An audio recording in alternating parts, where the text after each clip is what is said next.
आता बातमी आहे नांदेडमधून। नांदेड ग्रामीण पोलीस ठाण्याच्या हद्दीत ग्रामीण पोलिसांनी मोठी कारवाई करत तब्बल 43,48,000 रुपयांचा धारदार शस्त्रसाठा जप्त केलाय।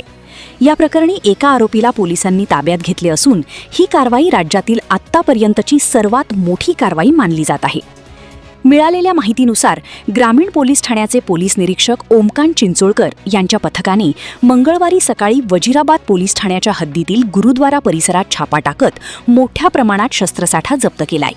या कारवाईत तब्बल 4,796 धारदार शस्त्रे हस्तगत करण्यात आली असून त्यामध्ये तलवारी, गुप्ती, खंजर, कुपरीसह विविध प्रकारच्या घातक शस्त्रांचा समावेश आहे। या प्रकरणी पोलिसांनी एकास ताब्यात घेतले आहे। जप्त करण्यात आलेला शस्त्रसाठा ग्रामीण पोलीस ठाण्याच्या आवारात ठेवण्यात आला असून या कारवाईची माहिती मिळताच जिल्हा पोलीस अधीक्षक अविनाश कुमार यांनी ग्रामीण पोलीस ठाण्याला भेट देत कारवाईचा आढावा घेतला। तसेच पोलीस निरीक्षक ओमकांत चिंचोळकर आणि त्यांच्या पथकाचे अभिनंदन केले। दरम्यान हा शस्त्रसाठा कोलंबिया, चीन, US सह इतर देशांतून आणण्यात आल्याची प्राथमिक माहिती समोर येत असून या कारवाईमुळे नांदेड जिल्ह्यात मोठी खळबळ उडाली आहे। पुढील तपास ग्रामीण पोलीस ठाण्याचे पोलीस निरीक्षक ओमकांत चिंचोळकर करीत आहेत। Bureau report GK news Nanded. पूर्ण हत्याराचा शस्त्रसाठा जप्त करण्यात आला, काय कारवाई केली? ग्रामीण पोलीस स्टेशनचे पोलीस स्टेशन इन्चार्ज आणि DB आणि त्यांचे पूर्ण पोलीस स्टेशन रात्री कॉम्बिंग आम्ही पूर्ण शहरमध्ये ठेवला होता आणि त्याच अनुषंगाने ग्रामीण पोलीस स्टेशनमध्ये सुद्धा कॉम्बिंग, नाकाबंदी आणि सर्च ऑपरेशन चालू होता।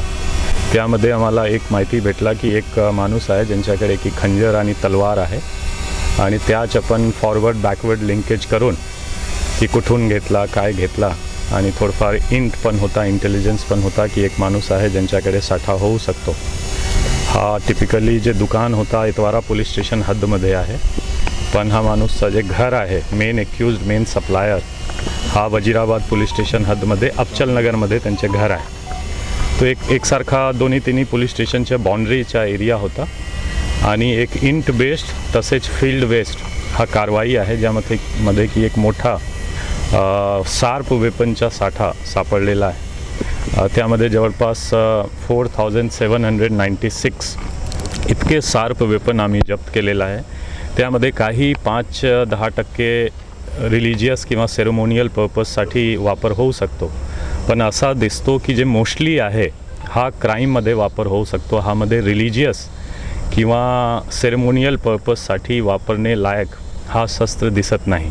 त्यामध्ये काही तो खूप चांगली क्वालिटी आहे, खूप एकदम इम्पोर्ट क्वालिटीचा काही शार्प वेपन आहे ज्यामध्ये की खंजर असो, डॅगर असो, काही गुफ्ती जे आपण खूप हिडन करून वापर करू शकतो। गाडीमध्ये तुम्ही ठेवणार तर तो माहीत पण पडणार नाही की हा एक शार्प वेपन आहे।